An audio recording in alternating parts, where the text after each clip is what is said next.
And the man himself? Well, in the 40s, I saw the American films of Jean Renoir. The first one was The Southerner, and then eventually I saw Diary of a Chambermaid and a few other things. And then I had read about his French work, and I was familiar with his father's paintings. And then Renoir, in 49, I think, he came to Calcutta to look for locations for the river. I was an advertising man at that time, and it so happened that the agency where I worked was quite near the hotel where he was staying. So I just went and presented myself as a student of the cinema. And I got to know him quite well because he was comparatively free at that time in the evenings, and I would often sort of drop in. And later in 1950, well, he went back to Hollywood and then came back again in the 50s to start shooting. But I'm afraid I was not in a position to watch him work because I had my job. I went on a Sunday or maybe a couple of Sundays to watch him, and then I left for England.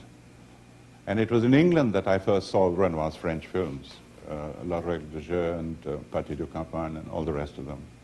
And even before I had seen them, I had discussed them with him, I had put questions to him about his various films, La Bête Humaine, and so that was very, very important for me. The talks that I had with him, even before I had seen his French films, that was very, very important.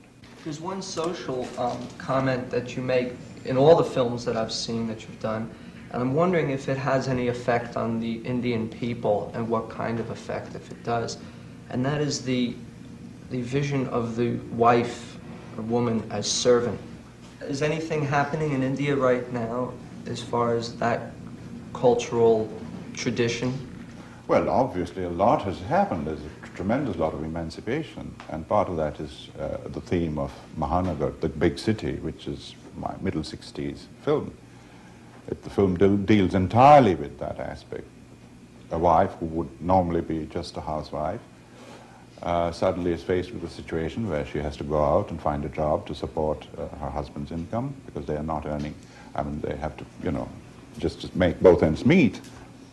And she gets a job as a sales girl. The in-laws are terribly upset that their daughter-in-law should go out and, do that. But she becomes a success in her work and begins to earn more than the husband, and there's this psychological conflict between the two. And finally, the husband loses his job, etc. I mean, it's that theme, which is very much the kind of theme that you... Right. Do you think the big city was very instrumental in promoting this kind of change? I don't think a film does that, really. As a matter of fact, I must refer to a remark. Renoir was asked the same question. How much do you think, what kind of influence do you think has a film has on society? And he mentioned the instance of La Grande Illusion, which was made 1 year before the Second World War started. It was an anti-war statement, very powerful, but it didn't prevent the war. Mr. Ray, how carefully do you pre-plan your film before you're going to make it, or your films? When do you illustrate them very, very accurately? Or... Yeah, I do that. I mean, that's been my practice right from the... Well, the first film had no proper script because the film was made while I still had my advertising job, and it was all in my head. It was shot on weekends, frankly speaking, over a period of 2 years. 2 years because for long stretches we had no money. That's why it took so long. And in fact, the film was shelved several times, and everybody was told that, no, that's all. We can't. But later on, I had to be very economical. And if you want to be economical, you have to be disciplined. You have to pre-plan to a considerable extent. And so everything is very carefully planned in my films. My shooting ratio, incidentally, is 4:1. It's been that all the way through. I rarely exceed it. And, well, there is room left for improvisation, particularly if you're shooting on location. You get ideas. A certain change of climate, there's some wind rises or clouds come and you have to do new things which are not in the script, and you find new camera angles all the time. But shooting in the studio, confined within the 3 or 4 walls of the set, you have to be very, very careful. And in any case, we couldn't afford to be wasteful in the circumstances which we were. I operate my own camera now. I've been doing so for the last 15 years.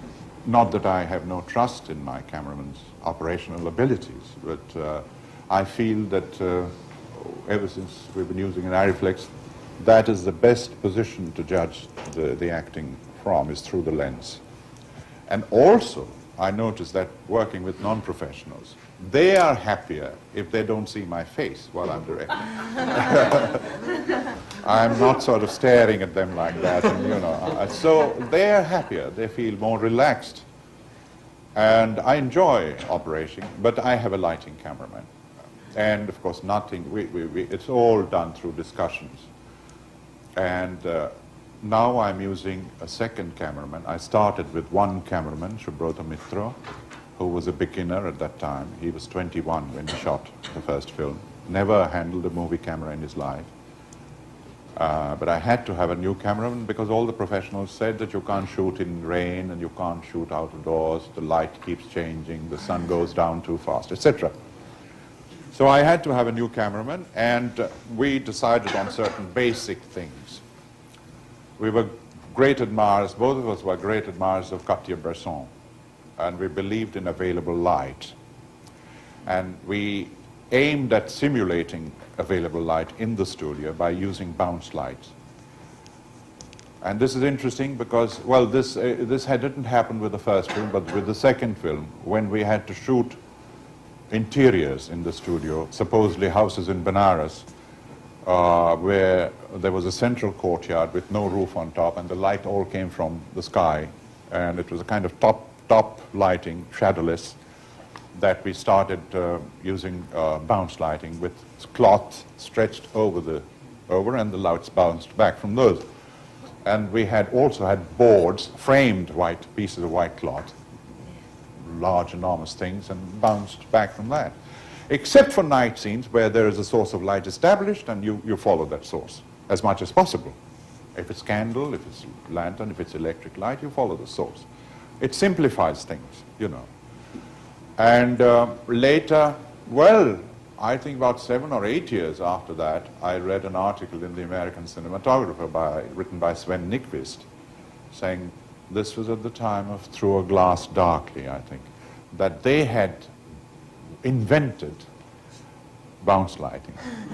But we've been doing it ever since 1953, 54. So there's a great deal of discussion between the cameraman and myself, but I compose my images and I operate them. There's a focus puller, of course, and there's a lighting cameraman. And everything is decided beforehand. With a color film, all the color schemes, every piece of costume, I go out myself to buy the material.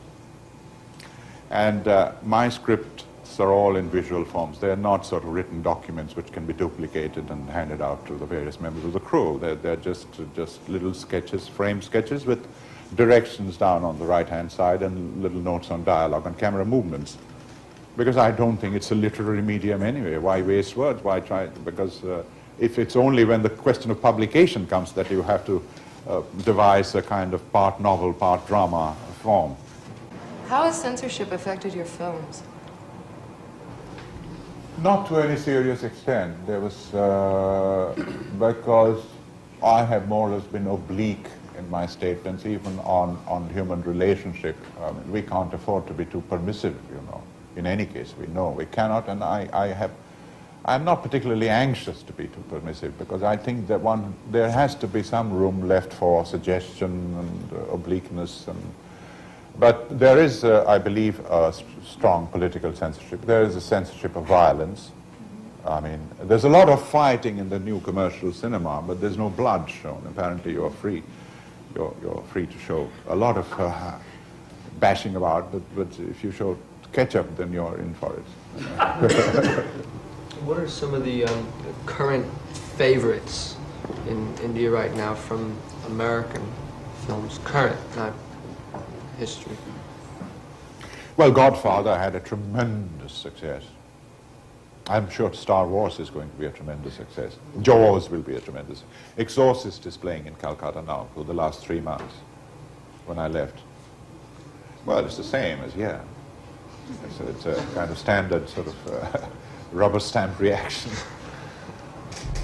Censorship rules not apply to those films? The present Board of Censor seems to be very lenient as far as foreign films go. We've had One Flew Over the Cuckoo's Nest, which was shown with very few cuts. I saw it in somewhere abroad, and then I saw it in Calcutta again. I noticed very, very few cuts. So the present group of censors, it always depends on the individuals who comprise the board. And if they are sensible people with some understanding of film art, they will be lenient when they see an important work of art.